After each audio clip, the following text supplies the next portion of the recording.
Hi guys, Johnny B here from JV Design. We're going to take you on a little journey all the way back to when J. Scott Campbell drew Gen 13, his very first comic. Now, this particular character is a character called Roxy, Freefall Spaulding, and she was one of the main characters of Gen 13. She was really iconic of Campbell as well, because this was a particular design that J. Scott Campbell gave to Jim Lee. Jim Lee liked it so much that he put her in the comic. So this is very much of Campbell's baby, so to speak. So this is a beautiful sculpt from H Sculpts. Now, I did actually make some major modifications, which I'm going to talk you through. But come with me, we're going to have a look at the paint up, the modifications, and how we got to Roxy Freefall Sporting from H Sculpts.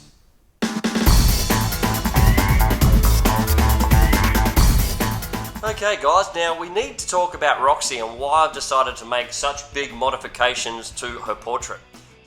Now, I think it's actually really important to understand that this particular cast is a beautiful cast. I really like it. The whole thing looks great. The only thing that I'm not, fussed about, her face sculpt just, to me, just doesn't look like Roxy. It definitely doesn't look like the J. Scott Campbell Roxy. So, while it's a great stylized piece, I feel she looks a little bit old in this. Now, Roxy was supposed to be the youngest member of Gen 13. She probably would have only been sort of 16, 17 years old at the time. And I feel that this particular piece is where she looks a little bit older.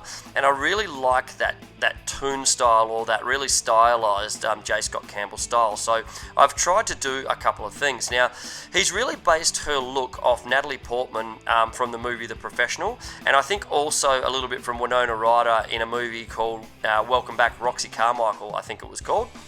And it was really important for me to get those sort of likenesses. So what I've done is, with my Abby Chase model from Francis Quez that I did in my last video, it actually came with two head sculpts, and he really sort of captures that J. Scott Campbell look. So what I did was grab that face sculpt, I started grinding off some of the face sculpt that came with this one, and started piecing them together. And what we currently have is a face sculpt that looks a lot more like Campbell and definitely a lot more like Roxy. Now, it's not perfect at the moment because there's some milliput in there. There's also been some sanding and just some test work as well.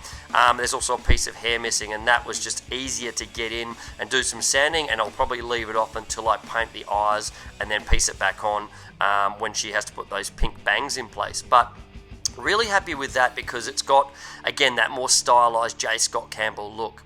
So that's where she's coming along at the moment, and I'm really happy with that. She fits on the body really well. I've test fitted that, and everything sort of looks good together. So I'm going to prime her and see if there's any more imperfections that I need to sort of get out of there. But I'm going to take you along on the journey, so come with me and we're going to see how we go with a Roxy's face.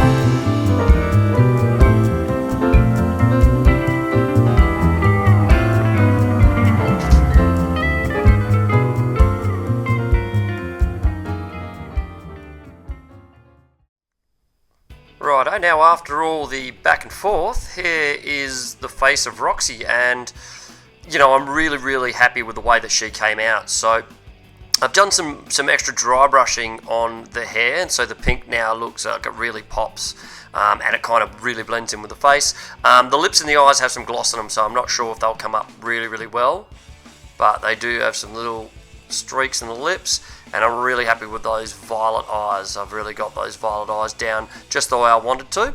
Also the black in the hair. Now, the way that they tend to shade black in comic books is to put a fair bit of blue in, and I'm really happy. This is actually quite subtle. It's with the lighting, it's probably picking it up a little bit more than it even is in person just on this video. But just really light streaks. I've done a little bit with the airbrush, a little bit of dry brushing, and gone from there. So the way her hairs came out, I'm really happy with that, and she's really got that J. Scott Campbell look, and it's the changes that I wanted to really make her go with the rest of the body, which the rest of the cast looks fantastic. I just wasn't happy with the face, but this to me really looks like Roxy from the J. Scott Campbell comics, so very happy with that. Also done some earrings in there. There's some little earrings. There's a big hoop gold earring which she's got there, and also there is one underneath the other side, and the way you have that blue shading all the way through her head. Now I've just got her on a piece of blue tack because she's sort of hard to grab the way that she's designed, but that is pretty much Roxy's face done, and I'm wrapped with that. We're going to start on the body next, piece that together, and she's going to start to come together really, really well. I've got some really good ideas for the body, so stay with me, guys. We're going to look to the body next, have a bit of fun with that, and we'll see what we can do. So we'll see you soon.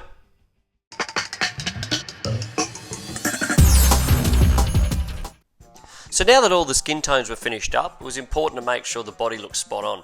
Now, Roxy was pretty simple in the fact she didn't have too many colours, but it was important to get them right. She's got that magical kind of look about her, and she is wearing a purple lycra.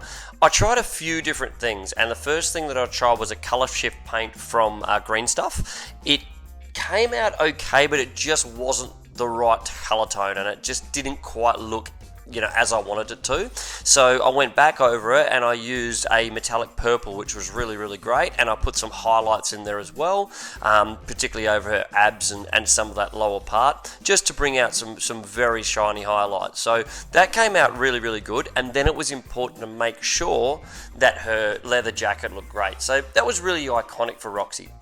Now, in the comics, there was a couple of different phases of Gen 13. So there was the early days where there was a mini-series, and in that particular mini-series, her jacket was purple. But once it got to the regular series, she actually had a black jacket. I preferred that look, so that was the look that I actually went for. I made sure that I put some little highlights in there. Really got some browns in there as well, and that's really, really subtle work, but I made sure that there was some light browns in the jacket, and a little bit of grey and a few nice greys off in the right highlights. And then once I was finished with everything, I put a satin coat over it just so it gives it a sort of real leather sheen, and then went over the silver and highlighted some zips and rivets and things like that. Now, with her boots, she's got the great Doc Martens. So with the Docs, I actually tried to put the yellow threading that made them very iconic. It wasn't really in the books, but I just thought I might try my luck. But that didn't look great, so I didn't stick with that. Her socks were also pink, and I sort of had those matching her hair colour, but I just softened them back a little bit so they had a little bit of a difference with that. Now from there, I pretty much completed the body. I was really happy with the way that came out. Certainly wasn't as big a job as doing the face portrait, but everything came out just as I wanted it to. So now we're going to move on and talk a little bit about the base and the glowing, levitating bulbs on her hands.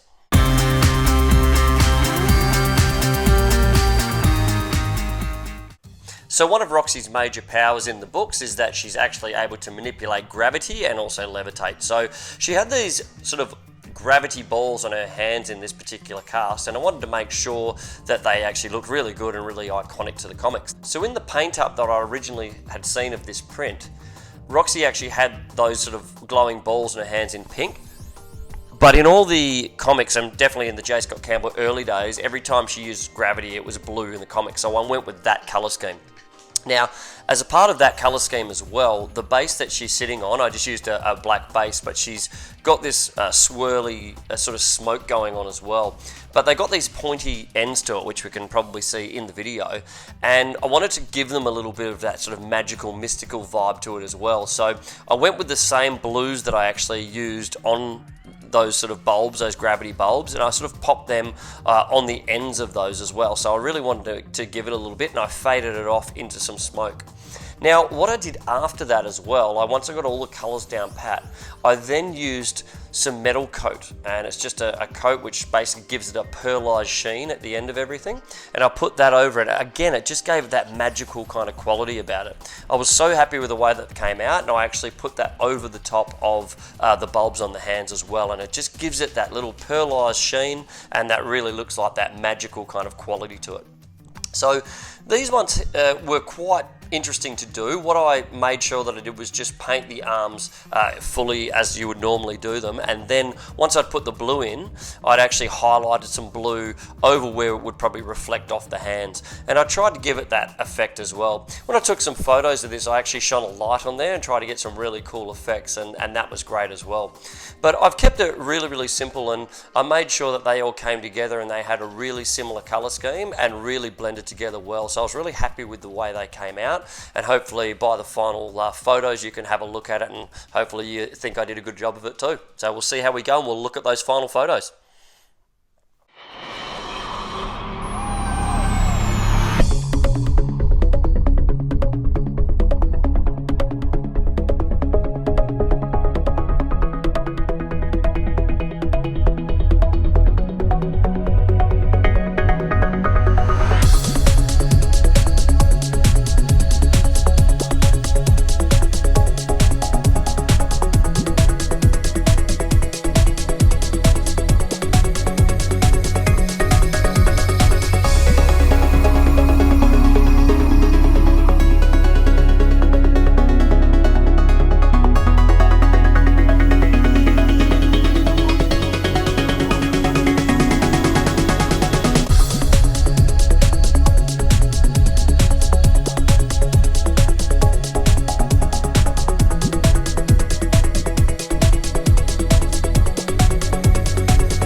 So guys, if you're still here, thank you so much for sticking with me today.